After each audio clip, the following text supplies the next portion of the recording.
Assalamualaikum warahmatullahi wabarakatuh. Bagaimana kabarnya hari ini anak-anak? Alhamdulillah luar biasa, tetap semangat, terus belajar. Yes, yes, yes, Allahu Akbar. Alhamdulillah. Nah, sebelum memulai pembelajaran hari ini, alangkah baiknya kita membaca doa terlebih dahulu. Agar apa? Agar ilmu yang kita dapatkan bermanfaat dan barokah ilmunya. Berdoa dimulai. Bismillahirrahmanirrahim. Radidu billahi rabba wa bil islami dina wa bi muhammadin nabiyya wa rasula. Rabbi zidni ilma warzuqni fahma. Amin ya rabbal alamin. Amin amin amin ya rabbal alamin. Nah, anak-anak, materi yang akan kita bahas hari ini adalah rendah hati, hemat, dan sederhana membuat hidup lebih mulia. Nah, anak-anak, dari materi tadi kita akan membahas satu persatu. Yang pertama yang akan kita bahas yaitu tentang rendah hati. Rendah hati disebut juga dengan tawadu. Ada yang tahu apa itu tawadu? Benar. Tawadu adalah sikap diri yang tidak merasa lebih dari orang lain.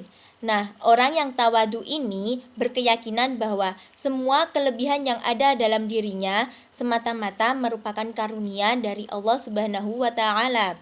Nah, dengan keyakinan ini yang demikian, dia merasa bahwa tidak segalanya kalau kelebihan yang dimiliki itu dibangga-banggakan. Sebaliknya, segala kelebihan yang dimiliki itu diterima sebagai sebuah nikmat yang harus disyukuri. Nah, lawan kata dari rendah hati adalah tinggi hati, sombong, takabur, atau angkuh. Pernahkah kalian melihat orang yang berjalan dengan penuh kesombongan dan besar kepala? Ya, sungguh orang semacam itu tidak sedap dipandang oleh mata. Karena jika kita melihat hal itu, orang lain juga tidak senang dengan penampilan kita, ya kan? Benar atau tidak? Nah, Allah sendiri juga sangat melarang manusia berjalan dengan kesombongan. Nah, untuk sikap rendah hati sendiri dapat terlihat pada saat kita berjalan. Dari sini, kita akan melihat sifat dari sikap kesederhanaan, jauh dari keangkuhan, dan langkahnya mantap, dan tampil dengan jati diri yang dimilikinya sendiri. Nah, orang yang rendah hati tidak suka meniru-niru gaya orang lain, apalagi gaya orang itu tidak sesuai dengan ajaran agama Islam. Orang yang rendah hati ingin tampil sesuai jati diri dan fitrah manusia. Kemudian, orang yang rendah hati selalu ingin menjadi dirinya sendiri sesuai dengan ajaran Allah Subhanahu wa Ta'ala. Nabi Muhammad SAW juga berpesan kepada kita agar kita senantiasa menghiasi diri kita dengan sifat tawadu atau rendah hati dan menjauhkan dari sifat sombong. Nabi Muhammad SAW juga berpesan kepada para pelajar. Nah, pesan Nabi SAW ini dapat kalian terapkan mulai dari hal yang sederhana. Nah, misalnya ketika sedang mendapatkan pelajaran di kelas, demikian pula kepada kedua orang tua. Sebagai anak harus bersikap tawadu kepada mereka. Nah, kepada mereka ini yaitu kepada guru dan kedua orang tua. Jadi, sebagai pelajar, kita harus bertawadu, kita harus tetap rendah hati kepada guru dan kedua orang tua kita.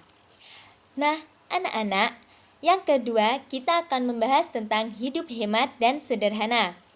Nah, Allah Subhanahu wa Ta'ala sudah menegaskan bahwa berfoya-foya serta menghambur-hamburkan harta itu adalah pemborosan yang merupakan bagian dari perbuatan syaitan. Nah, demikian sudah jelas bahwa tindakan semacam ini sangat dilarang oleh Allah Subhanahu wa Ta'ala. Sebaliknya, Allah Subhanahu wa Ta'ala mengajarkan kepada kita agar bisa hidup hemat, sederhana, peduli kepada orang lain dengan cara suka berderma. Dengan tindakan mulia seperti ini, harta yang kita miliki akan menjadi lebih bermakna bagi diri kita sendiri dan bermanfaat bagi orang lain di sekitar kita. Sesungguhnya, ajaran agama Islam itu adalah indah. Oleh karena itu, mari kita mengamalkan dalam kehidupan kita sehari-hari dan menerapkan kebiasaan kita dalam berhidup hemat dan sederhana dalam kehidupan kita sehari-hari. Nah, anak-anak, dalam kehidupan sehari-hari kita dapat mengambil contoh dari hidup hemat dan sederhana. Apa saja sih contoh dalam kehidupan sehari-hari kita? Nah, kita bisa mengambil dari contoh kita dalam menggunakan air. Kenapa? Karena jika kita tidak menggunakan air seperlunya dan kita tidak bisa menghemat air, maka kita akan mengalami yang namanya krisis air. Kemudian, contoh yang kedua, kita juga harus menghemat pada listrik. Karena apa? Karena jika kita menggunakan listrik tidak bermanfaat, kemudian kita menggunakan listrik juga tidak seperlunya, maka kita juga akan mengalami yang namanya krisis listrik. Nah, dari sini anak-anak, bukankah perilaku hemat dan hidup sederhana akan membantu kita dan meringankan kita di masa depan? Ya, jika sudah tahu akan pentingnya hidup hemat dan sederhana, langkah terbaik yang harus kita ambil adalah segera menerapkan perilaku tersebut dalam kehidupan kita sehari-hari. Agar apa? Agar kedepannya kita merasakan jauh lebih baik dan lebih nyaman. Ya.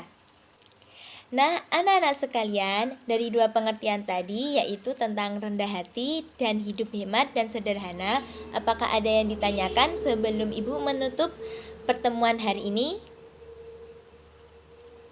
Jika tidak ada, sebelum Ibu menutup pertemuan hari ini, Ibu akan menyimpulkan sedikit tentang rendah hati, hidup hemat, dan sederhana, yaitu orang yang rendah hati disukai oleh banyak orang dan memiliki banyak kawan. Biasanya, orang yang demikian akan lebih dekat dengan kesuksesan. Ya, jadi kalian harus memiliki sifat rendah hati. Agar apa? Agar kita memiliki banyak teman, tidak dijauhi oleh teman-teman kita, dan kita lebih dekat dengan kesuksesan. Ya, semoga semuanya sukses. Amin. Nah, yang kedua yaitu hidup hemat dan sederhana akan membuat kehidupan manusia menjadi lebih tenang dan tentram. Nah, kemudian berfoya-foya dan menghambur-hamburkan harta itu adalah pemborosan, yang mana merupakan bagian dari perbuatan setan. Nah, dari sini kita bisa petik pelajarannya, yaitu kita harus mempunyai sikap yang rendah hati. Ya, kita tidak boleh sombong, kita tidak boleh angkuh. Ya, kita harus tetap rendah hati. Apapun yang kita lakukan, kita harus tetap rendah hati. Nah, kemudian kita juga tidak boleh mempunyai sifat yang boros dan suka menghambur-hamburkan uang atau menghambur-hamburkan harta. Ya, karena sifat tersebut merupakan bagian dari perbuatan setan. Nah, cukup sekian pertemuan kita hari ini. Apabila Ibu dalam bertutur kata banyak yang salah, Ibu minta maaf ya. Ibu mohon maaf sebesar-besarnya. Nah, anak-anak, sebelum Ibu menutup pertemuan hari ini, alangkah baiknya kita membacakan doa terlebih dahulu. Agar apa? Agar ilmu yang kita pelajari hari ini bisa bermanfaat dan barokah untuk diri kita sendiri dan untuk orang lain. Berdoa dimulai. Subhanaka Allahumma wa bihamdika asyhadu an la ilaha illa anta astaghfiruka wa atubu ilaik. Walhamdulillahi rabbil alamin. Alhamdulillahirabbil alamin. Cukup sekian pembelajaran hari ini. Apabila ada kata-kata Ibu yang kurang berkenan atau pemahaman Ibu yang kurang difahami, penjelasan Ibu yang kurang difahami, Ibu mohon maaf ya. Akhirul kalam, wallahu muwaffiq ila aqwamit thoriq. Wassalamualaikum warahmatullahi wabarakatuh.